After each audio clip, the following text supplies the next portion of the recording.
우리가 예수로 충만하여 성장해야 될 이유가 있습니다. 그것은 바로 예수님이 창조의 말씀이시기 때문에 그렇습니다. 주님은 우리를 새롭게 하실 수 있는 분이시죠. 주님은 오늘 모든 우리의 인생의 어둠을 몰아내시고 생명을 주는 참빛으로 찾아오십니다. 그분을 우리가 영접하면 하나님의 자녀가 되는 은혜를 누리게 하십니다. 예수님 안에는 은혜와 진리가 충만해서 그 충만으로부터 우리가 그 충만을 경험하기 시작하면 세상을 살아갈, 아니 세상을 이길 힘을 넉넉하게 받게 되어집니다. 우리가 예수로 충만하여 성장해야 될 또 다른 이유는 바로 교회의 본질을 회복하기 위함입니다. 우리는 주님의 지상명령, 땅끝까지 이르러 내 증인되라 하는 이 복음을 전하기 위해서 택함받은 주님의 교회입니다. 교회는 이 땅에 바로 예수 그리스도의 복음을 전하는 사명을 지닌 선교적 공동체이지요.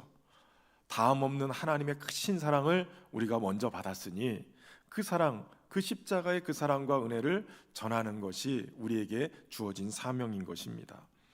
오늘 예수님은 제자들을 찾아오십니다. 그리고 그 제자들에게 새로운 사명을 주십니다. 오늘 본문의 말씀을 통해서 우리에게 찾아오신 주님이 어떤 분이신지, 또 무엇을 우리에게 맡기시는지 함께 살펴보겠습니다. 우선 첫 번째는 부활의 생명을 안고 찾아오신 예수님은 평강을 주시는 분이십니다. 부활의 생명이 충만하신 주님, 그 주님이 제자들을 찾아오세요. 그런데 오늘 본문의 19절에 보면 이날 곧 안식 후 첫날 저녁 때에 제자들이 유대인들을 두려워하여 모인 곳의 문을 닫았더니 라고 얘기하고 있어요. 그러니까 제자들이 지금 두려움 속에 빠져 있는 것입니다. 이들이 이렇게 두려움 속에 빠져 있는 것은 사랑하는 주님을 잃었기 때문입니다. 예수님은 당시의 권력자들과 백성들에 의해서 죄가 없으심에도 불구하고 고난을 당하시고 십자가에 죽임을 당하셨습니다. 이 일로 인해서 제자들은 두려움에 빠져 있는데 제자인 우리도 그들 손에 잡혀서 고난당하고 죽을 수 있다라는 그 두려움이 있는 것이에요. 근데 가만히 깊이 생각해 보면 그들이 지금 이 두려움에 빠진 이유는 바로 그들에게 주님이 없었기 때문이에요. 아무리 믿음이 좋아도 주님을 잃어버리면 두려움 속에 빠질 수 있습니다. 요즘 금요 성령 집회 때 여호수아서의 말씀을 나누고 있습니다. 엊그제 전한 말씀이 여호수아가 5년 동안의 가나안 정복 전쟁을 하던 중에 이제 나이가 많아서 전쟁을 멈추고 아직 정복하지 못한 땅들을 각 지파별로 분배해서 그들로 하여금 정복하게 하는 그러한 장면이 나옵니다.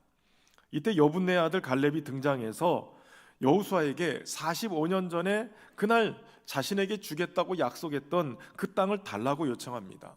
여호수아서 14장 10절에서 12절 말씀에 보면 이렇습니다. 이제 보소서 여호와께서 이 말씀을 모세에게 이르신 때로부터 이스라엘이 광야에서 행한 방황한 이 45년 동안을 여호와께서 말씀하신 대로 나를 생존하게 하셨나이다. 오늘 내가 85세로 돼 모세가 나를 보내던 날과 같이 오늘도 내가 여전히 강건하니 내 힘이 그때나 지금이나 같아서 싸움에나 출입에 감당할 수 있으니 그날의 여호와께서 말씀하신 이 산지를 지금 내게 주소서라고 요청하는 거예요. 45년 전 가나안 땅을 정탐하고 와서 부정적인 보고를 했던 10명의 정탐꾼들, 그들의 보고가 백성들의 마음을 다 녹아내리게 했어요. 그런데 여호수아와 갈렙은 그렇지 않았어요. 도리어 지금 가나안 땅의 그 거민들 우리의 먹이라고 외쳤던 사람이에요. 민수기 14장 9절에 다만 여호와를 거역하지 말라, 또 그 땅 백성을 두려워하지 말라, 그들은 우리의 먹이라, 그들의 보호자는 그들에게서 떠났고 여호와는 우리와 함께 하시느니라, 그들을 두려워하지 말라라고 요청을 해요. 여러분, 제 설교에서 가장 은혜를 받는 사람이 저의 아내입니다. 제 아내는 제가 하나를 설교하면 열을 알아듣는 신동입니다. 엊그제도 이 본문으로 설교할 때 갈렙이 하나님이 주신 이 언약을 45년 동안 마음에 품었다는 거예요. 비전을 마음에 품었기 때문에 그가 자신을 관리할 수 있었어요. 건강관리도 잘해서 아까 말씀해 본 것처럼 그가 여전히 강건하니 내 힘이 그때나 지금이나 같아서 싸움에나 출입에 감당할 수 있다, 이렇게 얘기해요. 85세가 됐는데도 건강을 유지했다는 거예요. 그리고 하나님의 음성을 듣는 영적인 건강도 계속 유지하고 있었다라는 거예요. 그래서 한결같이 하나님께 충성하고 신실하게 살았던 믿음의 사람이었다라는 것이죠. 근데 저희 아내가 예배가 끝나고 집으로 돌아가는 차 안에서 이런 얘기를 하는 거예요. 오늘 갈렙이 외쳤던 여전히 강건하고 내 힘이 그때나 지금이나 같다라고 얘기했던 그 말이 마치 갈렙이 지금 하나님이 이런 분이셔라고 선포하는 것처럼 들렸다는 거예요. 무슨 얘기냐면 갈렙이 내가 이렇게 강건하다는 말은 도리어 하나님이 약해지지 않고 하나님은 여전히 강건하시다, 강하시다 이렇게 들렸다는 거예요.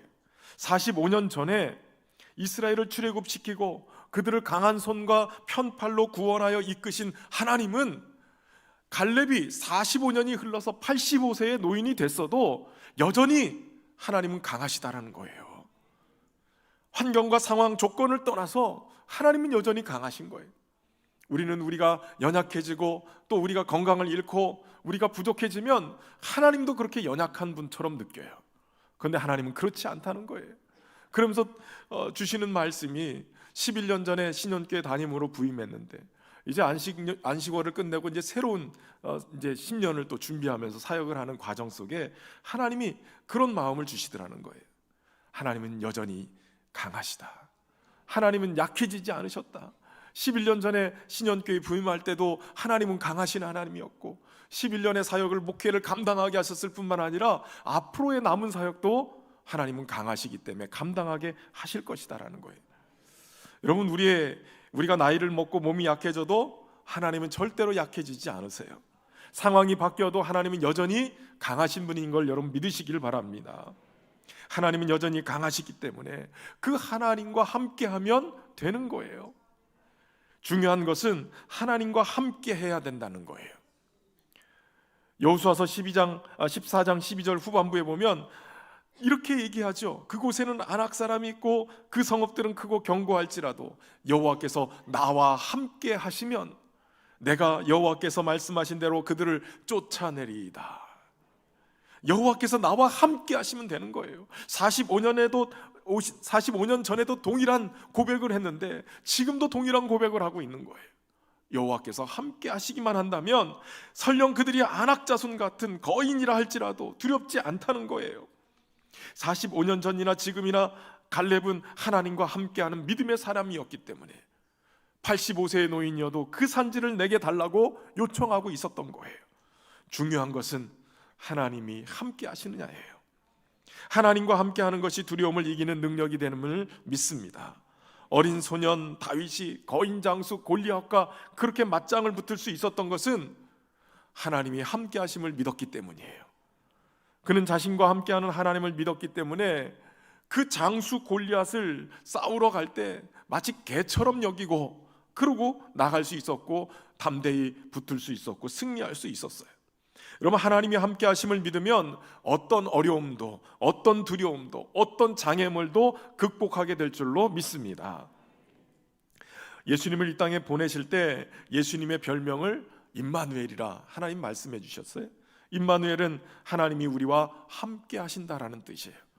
그러니까 부활하신 주님이 이제 제자들에게 오셨다. 그것은 평강을 전하시는 그러한 주님으로 오셨는데 하나님이 함께 하시는 그것을 그대로 보여준 거예요.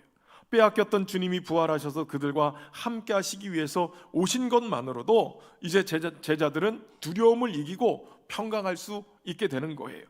예수 그리스도 그 자체가 하나님의 평강이시기 때문에 그렇습니다. 부활하신 주님이 제자들에게 찾아오셔서 평강을 주시는 거예요.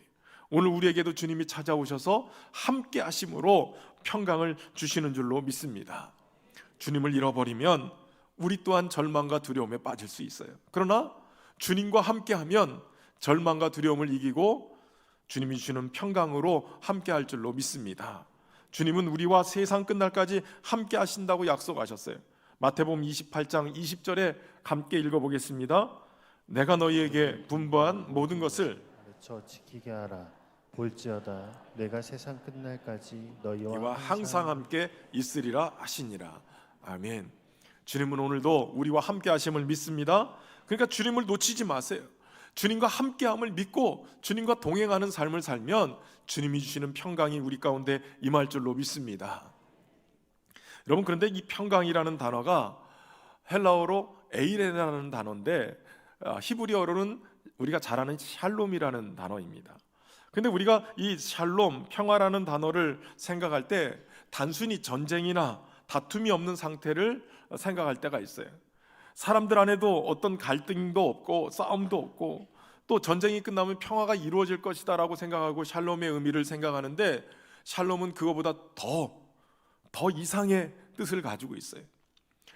엄밀히 말하면 조금도 부족함이 없는 모든 것이 꽉 채워진 상태, 완전하게 되어진 상태를 뜻합니다.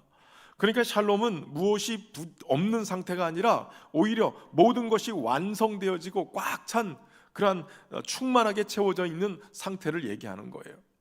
그래서 이 유대인들이 인사로 샬롬 하고 할 때 그 의미가 당신을 향한 하나님의 최고의 선이 이루어지고, 그래서 모든 부족함이 사라지고 충만한 상태가 되기를 원합니다, 그런 뜻이 된다는 거예요. 여러분, 평강의 주님이 오늘 우리 안에 찾아오시고 그 주님으로 충만해지면 이 놀라운 샬롬의 평강이 우리 가운데 임하게 될 줄로 믿습니다. 그런 의미에서 좌우에 계신 분들에게 진실한 마음을 담아서 우리 샬롬이라고 한번 인사해 볼까요? 어른들은 좀 어려우시니까 샬 발음이 잘 안 되니까 그냥 살롬 이렇게 하셔도 돼. 그게 그거예요. 사실 이런 평화는 우리가 만들 수 있는 게 아니죠. 참된 평화는 오직 평강의 하나님만이 만들 수도 있고 주실 수 있는 거예요. 우리가 아무리 노력해도 평화를 가져오기는커녕 오히려 다툼과 싸움을 불러일으키기도 하죠. 그래서 성경은 이렇게 증언하고 있어요. 시편 29편 11절에 여호와께서 자기 백성에게 힘을 주심이요 여호와께서 자기 백성에게 평강의 복을 주시리로다. 참된 평화는 오직 평강의 하나님께서 우리에게 주시는 줄로 믿습니다. 그렇기 때문에 우리가 참된 평화를 찾으려면 무엇보다 먼저 우리가 평강의 하나님께로 돌아가야 되는 거예요. 예수 그리스도는 우리에게 오셔서 평강을 주시는 분일 뿐만 아니라 평강의 하나님께로 돌아갈 수 있는 길을 내어주시는 분이세요. 죄악 가운데 우리가 살 때, 그래서 하나님과 원수 됐을 때 예수님은 오셔서 한 손으로는 하나님 손을 잡고 한 손으로는 죄인된 우리의 손을 잡고 하나님과 다시 화목하게 할 수 있는 관계를 만들어주시는 분이세요. 그렇기 때문에 우리는 오직 예수 그리스도 안에서, 예수님을 통해서 예수 그리스도만을 믿음으로 하나님과 화목한 관계를 맺을 수 있게 됩니다. 이때 하나님이 주시는 참된 평화를 누리게 되고 평강의 나라인 하나님 나라의 백성이 되는 줄로 믿습니다. 요한복음 16장 33절엔 우리 주님이 이렇게 말씀하세요. 이것을 너희에게 이르는 것은 너희로 내 안에서 평안을 누리게 하려 함이라. 세상에서 너희가 환난을 당하나 담대하라. 내가 세상을 이기었느니라 하시니라. 여러분, 우리가 예수님 안에 거하게 될 때 참된 평안을 누리게 되는 거예요. 세상에 수많은 난리와 소란이 있다 할지라도 평강의 왕이신 주님을 내 안에 모시고 그분으로 충만하면 이렇게 찬양할 수 있는 거예요. 내 영혼 평안해. 이 찬양이 오래 여러분의 입에서 떠나지 않기를 주의 이름으로 축원합니다. 두 번째는 평강을 주시는 주님은 다시 제자들을 보내십니다. 평강의 주님께서 자신이 부활하셨음을 제자들에게 보여주시는데 손과 옆구리에 상처를 통해서 증명하시기를 원하셨어요. 그분의 손과 옆구리는 얼마 전에 스승의 죽음을 목격했던 제자들에게 직접 못자국과 창자국을 보여주셔서 지금 고난당하시고 죽으셨던 그분이 부활하셨다라는 것을 알게 만드시는 거예요. 뿐만 아니라 이 상처는 십자가의 고난과 죽음을 보여준 상처임에도 불구하고 온 인류를 대속하신 주님의 이 놀라우신 사랑을 증명해내는 것이었죠. 더 나아가서는 생명 다해서 제자들을 끝까지 사랑하신 그 주님의 한없는 사랑을 드러내는 그러한 중요한 상처였어요. 이것을 확인하고 그제서야 제자들은 기쁨을 회복합니다. 20절 말씀에 보면 이 말씀을 하시고 손과 옆구리를 보이시니 제자들이 주를 보고 기뻐하더라. 사망 권세를 깨뜨리신 주님의 부활을 목격한 제자들이 기뻐하는 것은 어떻게 보면 너무나 당연한 것처럼 보여요. 주님으로 인해서 그들은 잡혀가신 주님 때문에, 잃어버린 주님 때문에 두려움 속에 있었지만 부활하신 주님, 그 두려움의 원천을 제거하시고 그 사망과 죄의 권세를 깨뜨리시고 자기에게 찾아오신 주님을 만났을 때 그들은 부활하신 주님을 통해서 기쁨을 회복하게 되는 거예요. 여러분, 평강의 회복은 곧 기쁨의 회복이에요.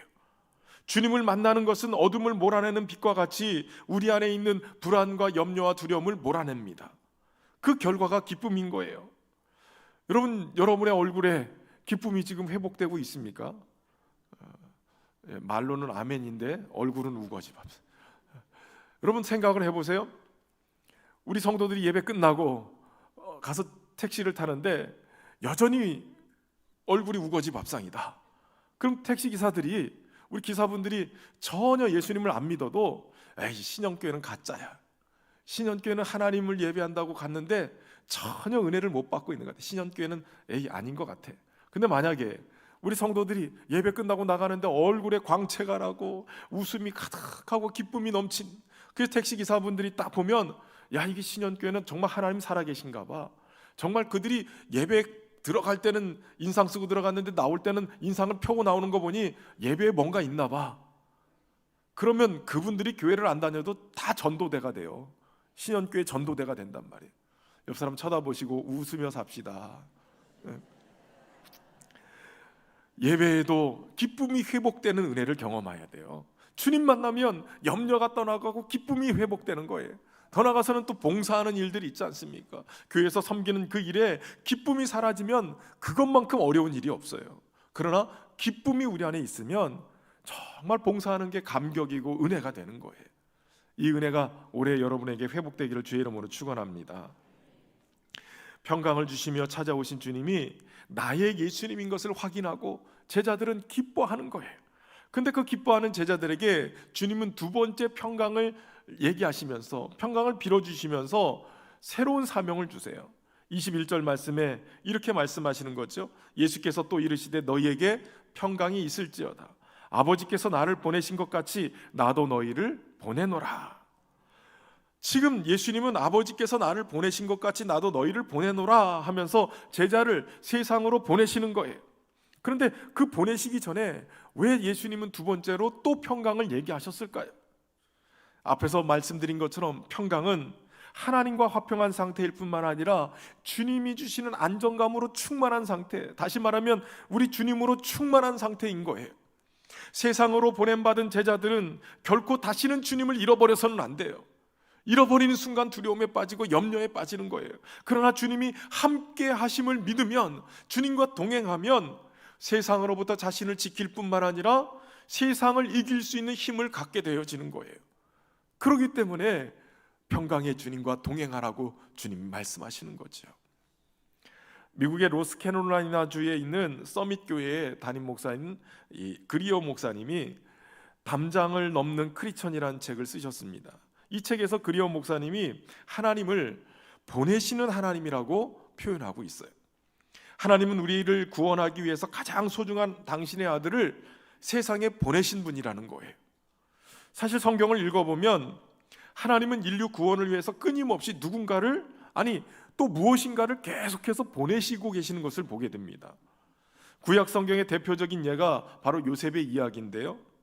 좁게는 야곱의 일가 70명을 구원하기 위해서, 넓게는 이스라엘 백성을 구원하기 위해서 요셉을 애굽에 먼저 보내시는 거예요. 형들의 미움과 시기를 받아서 17살 때 애굽의 노예로 팔려가서 13년 동안을 노예살이와 심지어는 감옥 생활을 하면서 고난을 당했던 요셉. 비록 파란만장한 삶을 살았지만 자신이 하나님의 놀라운 섭리 가운데 보내심을 받은 사람이라는 분명한 자기 정체성을 가진 사명의 사람이었어요. 그렇기 때문에 20년 후에 마침 자기를 팔았던 형제들을 만났을 때 그는 이렇게 고백하고 있어요. 창세기 45장 7절과 8절에 하나님이 큰 구원으로 당신들의 생명을 보전하고 당신들의 후손을 세상에 두시려고 나를 당신들보다 먼저 보내셨나니 그런즉 나를 이리로 보낸 이는 당신들이 아니요 하나님이시라. 하나님이 나를 바로에게 아버지로 삼으시고 또 그 온 집의 주로 삼으시며 애굽 온 땅의 통치자로 삼으셨나이다. 여러분, 요셉은 하나님의 구원 약속을 이루기 위해서 애굽으로 보내심을 받았던 하나님의 사람이었어요. 이렇게 성경에는 하나님께서 자기 백성을 구원하기 위해서 끊임없이 족장들을 보내시고 선지자들을 보내시고 사사들이나 왕을 보내시고 천사들까지 보내는 기록으로 가득 차 있어요. 때로는 광야에서 구름 기둥과 불 기둥을 보내시고 만나와 메추라기도 보내시고 물도 보내셔서 이스라엘 백성들을 구원하시고 인도에 가셨어요. 그리고 마침내 신약에 이르러서 우리를 구원하시기 위해서 하나님께서는 당신의 독생자 아들 예수 그리스도를 이가 세상 가운데로 보내신 거예요.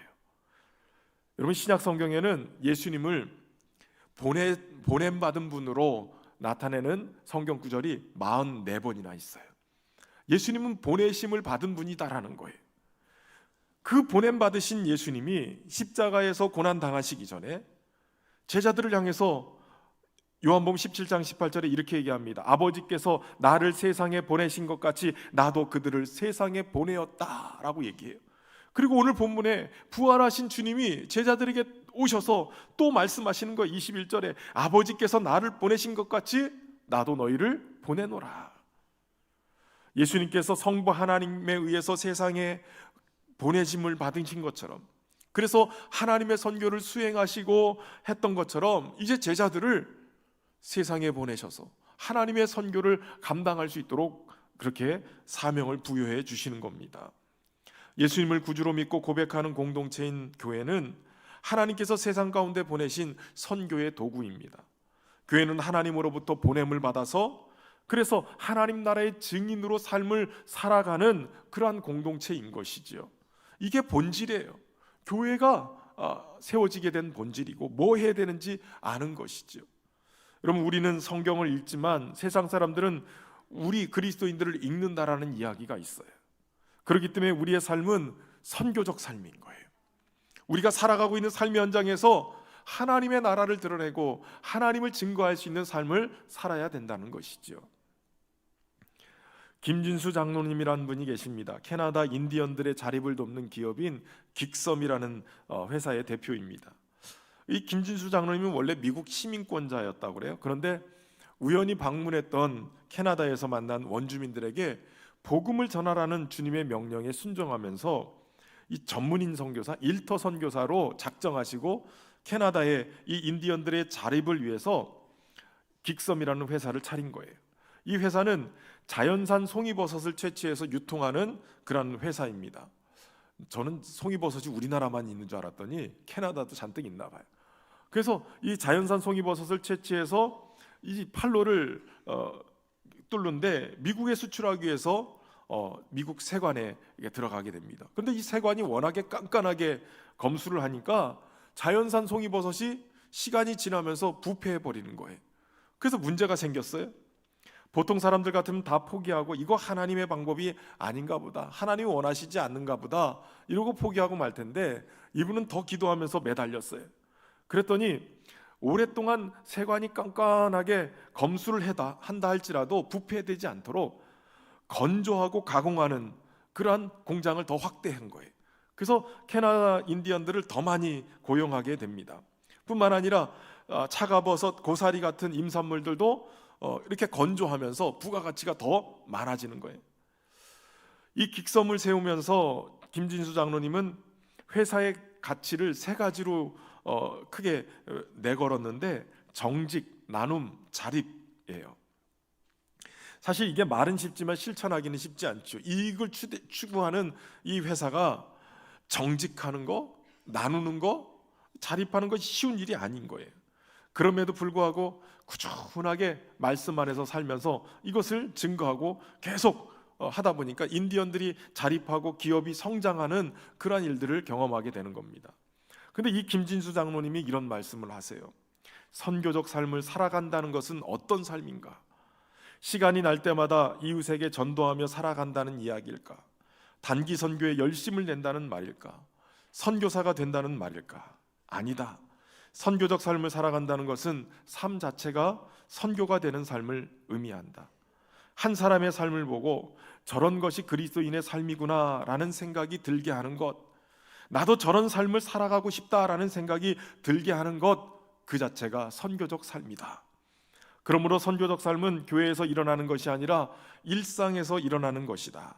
성공을 통해서만 일어나는 것이 아니라 실패의 삶을 통해서도 일어날 수 있는 것이 선교적 삶이다. 주님은 오늘 우리를 세상에 보내셔요. 우리의 삶의 자리, 그 일상의 자리가 주님을 증거하는 선교의 자리가 되도록 우리가 이 선교의 삶을 온전히 살아야 될 줄로 믿습니다. 세 번째는 보내시는 주님은 생기를 불어넣어 제자들을 새롭게 만드시는 분이시라는 거예요. 예수님이 제자들에게 사명을 부여해 주시면서 특이한 행동을 하세요. 숨을 내쉬면서 성령을 받으라고 하신 거예요. 22절 말씀이죠. 이 말씀을 하시고 그들을 향하여 숨을 내쉬며 이르시되 성령을 받으라. 예수님이 숨쉬는 그 숨을 내쉬는 행동은 제자들에게 성령을 부어주시는 것을 상징적으로 표현하는 것이죠. 근데 특별히 이 대목은 중요한 의미를 담고 있어요. 예수님이 이 숨쉬는 행동이 바로 창세기 2장에 나오는 하나님께서 흙으로 사람을 지으시고 그 코에 생기를 불어넣으시니 사람이 생명이 된지라, 그 장면을 떠오르게 만드는 거예요. 이 본문에 사용된 숨을 내쉬다라는 이 단어, 엠피사우라는 단어는 70인역에 똑같이 창세기 2장 7절에 있는 이 부분을 그 단어로 표현하고 있는 거예요. 그러니까 사도 요한은 지금 요한복음 1장에서도 말씀한 것처럼 창조의 말씀으로 이 땅에 오신 주님께서 새로운 창조를 시작하고 계시다라는 것을 얘기하고 있어요. 예수님께서 숨을 불어내시는 그 행동이 아담의 옛 창조를 능가하는 새로운 창조가 일어나고 있음을 알려주고 있는 것이에요. 부활하신 주님이 부활의 생명을 가득 담고 그 생기를 그 코에 불어넣으셔서 그들로 하여금 새로운 피조물로 살게끔 만들어주시는 것이죠. 하나님의 옛 창조로 지음받은 아담이 생명으로 만물을 지배하는 사명을 감당하기 위해서 하나님께서 호흡을 불어넣으신 것처럼 예수님이 지금 십자가 부활로 새롭게 지어진 그 생명을 가지고 제자들의 공동체에게 이 생기의 성령을 불어넣고 계시는 거예요. 여러분, 성령의 생기가 있어야 비로소 제대로 된 그리스도인이 돼요. 성령의 생기가 있어야 능력 있는 그리스도인들이 되는 거예요. 에스겔 37장에 보면 마른 뼈의 환상이 기록되어 있어요. 환상 가운데 하나님의 사자가 에스겔 선자를 마른 뼈가 가득한 골짜기로 인도합니다. 그 마른 뼈는 나라가 망하고 바벨론의 포로로 끌려간 소망을 잃어버린 이스라엘 백성을 상징하고 있어요. 그런데 하나님이 그 마른 뼈를 바라보면서 에스겔에게 말하는 거예요. 야, 인자야, 이 마른 뼈가 능히 살겠느냐? 말도 안 되는 얘기죠. 여러분, 그나마 나사로는 죽은 지 나흘 됐지만 그래도 뼈에 살도 붙고 근육도 있고 사람의 모양은 가지고 있었어요. 그렇기 때문에 나사로야 나오라 할 때 살아날 수 있었죠. 그런데 마른 뼈는 뭡니까? 하도 오래돼서 살도 다 썩고 근육도 없고 아무것도 없어서 그 뼈를 지탱할 수 있는 아무것도 없기 때문에 이것이 다 흩어져 버린 거예요. 그런데 그 마른 뼈를 향해서 하나님은 하나님의 말씀을 대언하라는 거예요. 하나님의 말씀을 대언하라고 말씀하니까 에스겔이 순종합니다. 하나님의 말씀을 대언하는데 놀라운 일이 벌어져요. 조각조각 흩어졌던 마른 뼈들이 제자리를 찾고 맞아 들어가기 시작해요. 그리고 그 위에 힘줄이 생기고 살이 오르고 가죽이 덮이면서 사람의 모양을 하게 되는 거예요. 근데 성경은 얘기해요. 그 속에 생기가 없었다는 거예요. 사람의 모양을 하고 있었으나 이게 산 것도 아니고 죽은 것도 아니고 그저 마른 장작처럼 사람의 모양으로 누워만 있는 거예요. 그때 주님이 말씀하시는 거예요. 너는 생기를 향하여 대언하되 생기야 사방에서부터 와서 이 죽음을 당한 자들에게 불어서 살아나게 하라. 그때 에스겔이 주님의 말씀대로 대언합니다. 생기야 사방에서부터 와서 이 죽임 당한 자들을 향하여 불어서 살게 하라. 그랬더니 그들이 그 주님의 말씀대로 살아나서 일어났는데, 서서 있는데 그들이 보니 극히 큰 군대더라는 거예요. 그동안에는 군대가 아니었어요. 그저 시체와 다름없었어요. 여러분, 예수님을 믿어도 성령 받지 않으면, 생기가 없으면 그냥 시체와 같아요. 그러나 성령 받으면 일어서는데 큰 군대가 되는 거예요. 에스겔의 환상 속의 마른 뼈를 살리고 생기를 불어넣어서 지극히 큰 군대가 세워진 것처럼 성령은 생기가 되어져서 교회의 활력을 불어넣으시고 주님이 원하시는 큰 군대가 되게 만드시는 거예요. 저는 올해 우리 신현교회에 성령의 생기가 부어져서 모든 성도들이 주님이 원하시는 큰 군사로 세워지기를 주의 이름으로 축원합니다. 하나님으로부터 보냄받은 예수님이 성공적 사명을 수행하기 위해서 성령을 부여받은 것처럼 이제 제자들이 세상에 나가서 이 사명을 완성하기 위해서는 성령이 꼭 필요한 거예요. 그래서 성령을 주님이 보내신 것이죠. 여러분, 주님의 숨은 새로운 창조를 일으키십니다. 그분의 숨은 생기를 불어넣어서 우리의 영을 새롭게 만드십니다. 그래서 주님은 숨을 내셔서 죽은 우리의 영을 성령을 통해서 새롭게 창조하고 계시는 거예요. 주님은 성령을 보내셔서 또 그 일을 계속하고 계시는 것이죠. 성령은 우리에게 오셔서 우리를 새롭게 하세요. 우리의 영혼을 새롭게 하실 뿐만 아니라 사명의 자리로 우리를 인도해 가십니다. 그리고 그 사명을 잘 감당할 수 있도록 힘도 주시고 충만함도 주시고 차고 넘치는 은혜를 주십니다. 주님의 숨을 통해서 호흡하고 저와 여러분이 생기로 주님의 성령으로 충만한 삶을 살아갈 수 있기를 주의 이름으로 축원합니다. 성령은 우리 안에 오셔서 생기를 얻어 살아나게 하실 뿐만 아니라 하나님의 자녀로 우뚝 서게 만드세요. 거룩한 하나님의 자녀로 날마다 그분의 숨을 불어넣으셔서 살게 하는데 가서 거룩한 하나님의 자녀가 되고 세상을 정복할 수 있는 능력으로 그 하나님의 자녀의 권세를 가지고 살게 만드시는 거예요. 보냄받은 제자들이 이제 해야 될 일이 있습니다. 23절의 말씀인데 너희가 누구의 죄든지 사하면 사해질 것이요 누구의 죄든지 그대로 두면 그대로 있으리라 하시니라. 이 말씀은 마치 천주교 사제들처럼 누군가의 죄의 고백을 듣고 사하는 그런 권세가 있다는 말보다는 그들이 나가서 죄를 사해 주시는 예수님의 보혈의 공로 전하고 예수님의 그 십자가의 은혜를 전하면 그들은 죄를 끊고 하나님의 자녀로 돌아오는 역사가 일어나게 된다는 거예요. 영혼 죄에 매여 있는 영혼들을 구원하는 이 사명을 감당할 수 있게 된다는 것이에요. 저와 여러분이 그러한 사명을 감당할 수 있는 은혜가 있길 주의 이름으로 축원합니다. 유시아님의 내가 생각한 인생이 아니야 라는 책에 보면 타인의 삶을 몇 번이나 꽃피웠는가 하는 챕터가 나옵니다. 거기에 이런 글이 있어요. 잠깐 소개해 드릴게요. 한 사람으로 하여금 자신이 환영받는다고 느끼고 자신의 이야기를 귀 기울여 들어준다고 느끼고 지지를 받는다고 느끼게 하는 것만큼 위대한 일은 없다. 친절한 상담료를 받지 않는 심리치료이다. 우리의 삶은 자신의 세계를 넓혀준 사람을 몇 번이나 만났는가에 따라 방향이 정해진다. 마음을 닫아버리고 싶을 정도로 불안한 세상이지만 그럼에도 인간이라는 존재의 의미는 관계에서 찾아진다. 삶을 꽃피우는 방법에는 두 가지가 있다. 하나는 스스로 꽃피우는 일이고 또 하나는 다른 사람의 삶이 꽃피어나도록 돕는 일이다. 당신도 나도 누군가를 꽃피게 할 수 있다. 여러분, 우리 모두는 누군가에게 구원의 꽃을 피게 할 수 있는 사람인 줄로 믿습니다. 우리 모두 삶의 현장으로 보냄받은 선교사들이에요. 성령께서는 이 일을 감당할 수 있도록 우리에게 능력도 부어주시고 은혜도 부어주시고 또 사랑도 부어주시고 그 잃어버린 영혼들을 볼 수 있는 눈도 열어주십니다. 때로는 손해본다 할지라도 때로는 억울한 일을 당한다 할지라도 세상 사람들처럼 이것저것 따지며 살지 맙시다. 도리어 손해보고 양보하고 용서하고 사랑하며 살아가시길 바랍니다. 세상과는 좀 다른 모습으로 말씀대로 살아갈 수 있길 바랍니다. 그럼 사람들이 물어볼 거예요. 당신은 왜 그렇게 바보처럼 사느냐? 그렇게 물으면 한마디 대답하세요. 예수님 때문에. 예수님 때문에 그렇게 산다는 거예요. 우리가 이렇게 살아가면 어두운 세상을 밝히고 내가 선 곳 그곳이 어디든지 가정이든 학교든 직장이든 그곳이 거룩한 땅이 돼서 하나님 나라가 임하게 될 줄로 믿습니다. 저와 여러분이 하나님 나라를 확장해가는 일터 선교사로 삶의 자리에서 그 선교적 삶을 살음으로 그렇게 세워갈 수 있기를 주의 이름으로 축원합니다. 은혜 아니면 살아갈 수가 없네. 이 찬양 부르면서 말씀 묵상하고 또 기도하며 나가겠습니다. 은혜 아니면 은혜 아니면 살아갈 수가 없네.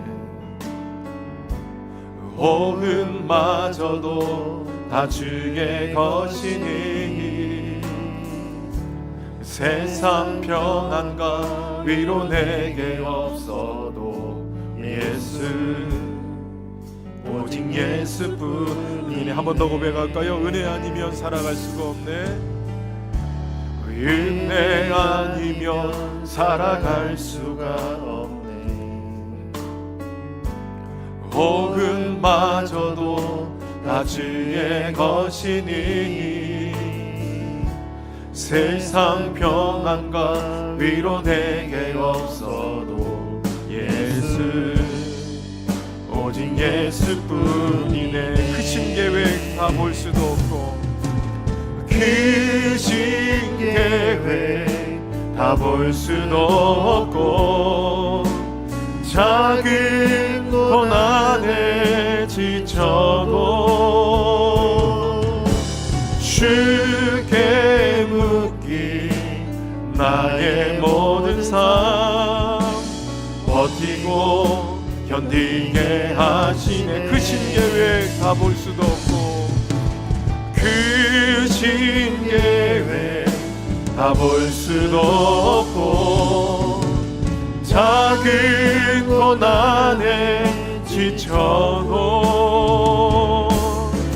주께 묻기 나의 모든 삶 버티고 견디게 하시네. 은혜 아니면 살아갈 수가 없네.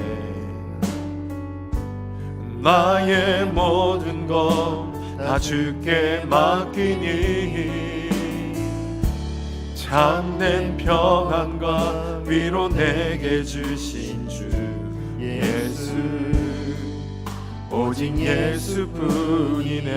예수뿐이네. 사랑하는 성도 여러분, 참된 평안과 위로는 우리 예수님 안에 있습니다. 예수님 오늘도 우리에게 오셔서 그 평안을 전해주십니다. 하나님과 함께하는 것이 우리에게 진정한 평안을 얻는 길인 줄로 믿습니다.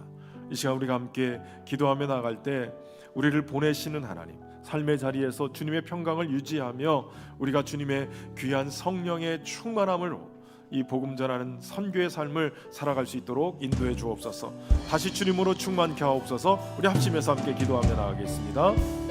살아계신 하나님 아버지, 오늘도 주님의 은혜 아니면 우리가 살아갈 수 없음을 고백하며 나갑니다. 세상에 평안과 위로가 없어도 참된 평안이신 우리 주님이 오셔서 우리와 함께 하시면 우리가 평안할 수 있음을 믿습니다. 예수 이름으로 충만하여 주님이 주시는 평강으로 평안하게 하시고 무엇보다도 우리의 삶의 모든 자리가 우리 주님을 증거하는 그러한 선교의 자리가 되기를 소망합니다. 선교역 삶의 삶으로 우리 주님의 평강을 전하는 우리 모두가 되게 하시고 하나님 구원의 하나님, 은혜의 하나님, 새로운 창조의 역사를 일궈내시는 주님의 은혜를 우리가 증거함으로 승자가 되게 하여 주옵소서. 하나님 인생의 어려움들과 환경으로 하여 흔들리지 않게 하시고 주님이 주시는 이 평강으로 인하여서 살아가는 우리 모두가 되게 인도하여 주옵소서. 함께 하신 주님을 찬양합니다. 감사합니다. 살아계신 하나님, 오늘도 부활의 주님께서 우리에게 오셔서 참된 평강을 허락하시는 줄로 믿습니다. 주님과 함께함이 두려움을 이기고 염려와 걱정을 물리치고 주님이 주시는 평강으로 평안한 줄로 믿습니다. 예수님으로 충만한 인생 되게 하셔서 보내시는 삶의 현장 속에서 오직 성령의 생기를 통하여 산 인생이 되게 하시고 살아있음을 증거하며 주님의 복음의 증인들 되게 하여 주옵소서. 삶의 자리마다 하나님 우리가 가는 곳곳마다 살아나게 하시되 가정이 살게 하시고 직장이 살게 하시고 우리의 지역이 살게 하여 주옵소서. 우리를 새롭게 하시고 살게 하시는 예수님의 이름으로 기도하옵나이다.